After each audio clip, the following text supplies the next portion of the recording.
My name is Amin Rashid bin Amiruddin and my student ID is 2025115459. And now I will talk about an article called Gender Discrimination in Hiring, Evidence from a Cross-National Harmonized Field Experiment. Before that, let me explain about talent acquisition. Talent acquisition is an important process in organizations to select suitable candidates for jobs. However, issues may occur during the hiring process, especially related to gender discrimination.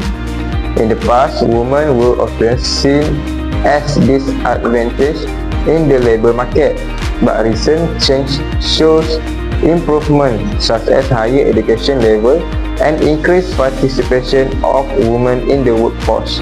Despite this improvement, gender inequality still exists.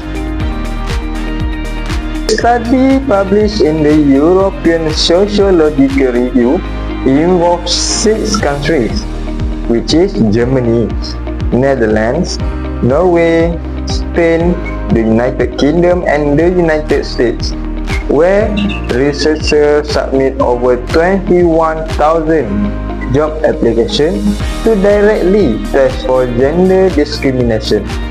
The result revealed a surprising finding.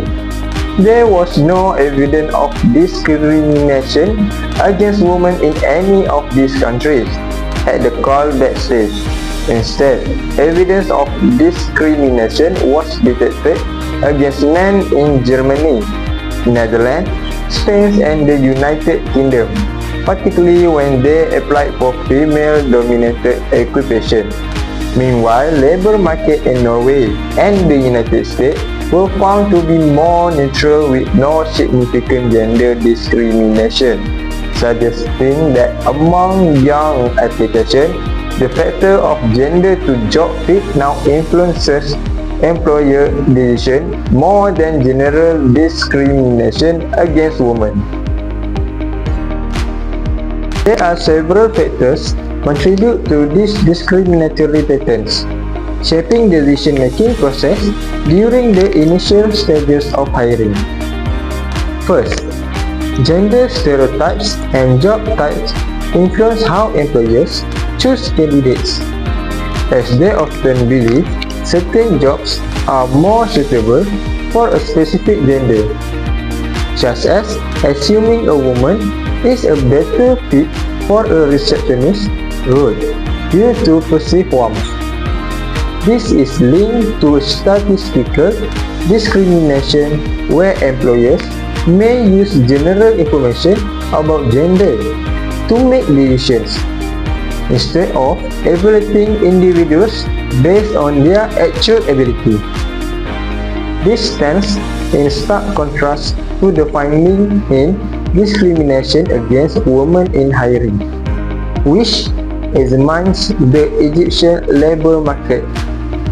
In that context, Osman, Spear and Weaver found that discrimination against women remains overt and systemic, with over half of employers, 51%, openly admitting a preference for male candidates, particularly in sectors such as retail.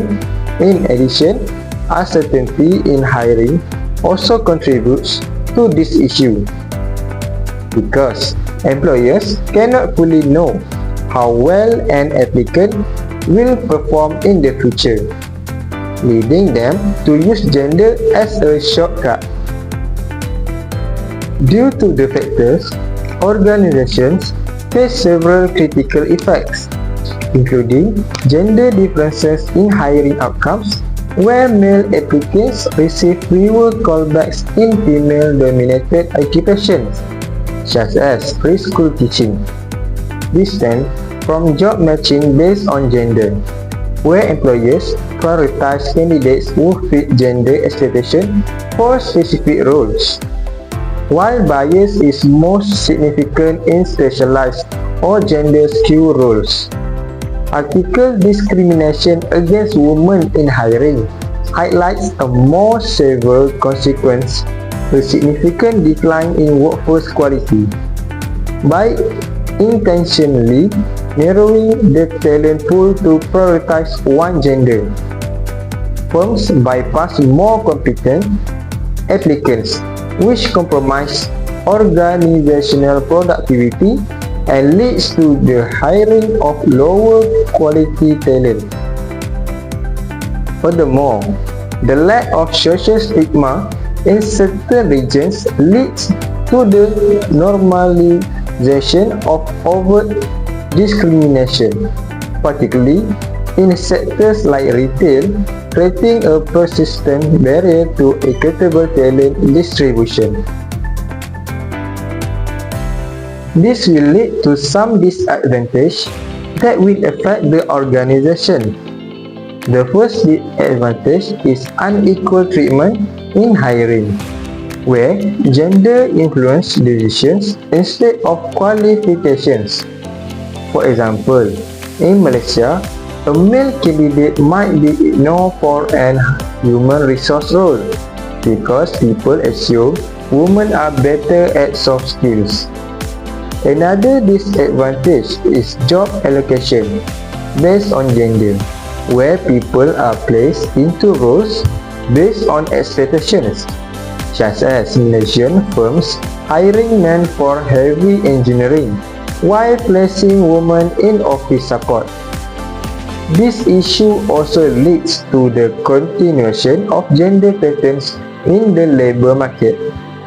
Even if women are hired, stereotypes still keeps jobs segregated, much like how the Malaysian manufacturing sector often has specific male or female departments.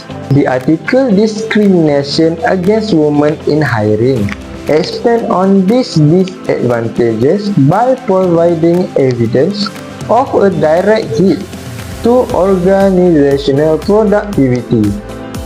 Firms that discriminate against women end up hiring lower quality talent by intentionally shrinking their talent pool to satisfy a gender preference. These organizations bypass highly competent female candidates, ultimately leading to a less effective workforce compared to non-discriminatory firms. In conclusion, this study shows that gender discrimination in talent acquisition still exists, but in a different form than expected. The findings show no evidence of discrimination against women in the hiring stage. Instead, male applicants may face discrimination, especially in female-dominated jobs. The study by Osman, Spear and Weaver in Discrimination Against Women in Hiring serves as a critical counterpoint, showing that in many regions, women still face the most significant barriers to entry. For an HR professional, comparing these two perspectives proves that merit-based hiring is not merely an ethical choice, but a strategic necessity to prevent the brain drain and quality loss that occurs when gender is used as a proxy for competence. This suggests that gender bias in hiring is influenced by job type and societal expectation rather than being one-sided. Therefore, it is important for organizations to be aware of these patterns to ensure fair hiring practice. Understanding these issues can help improve the effectiveness and fairness of talent acquisition in modern organizations. I think that's all from me. Thank you for lending me your ear. I hope you enjoy my video. Assalamualaikum and bye.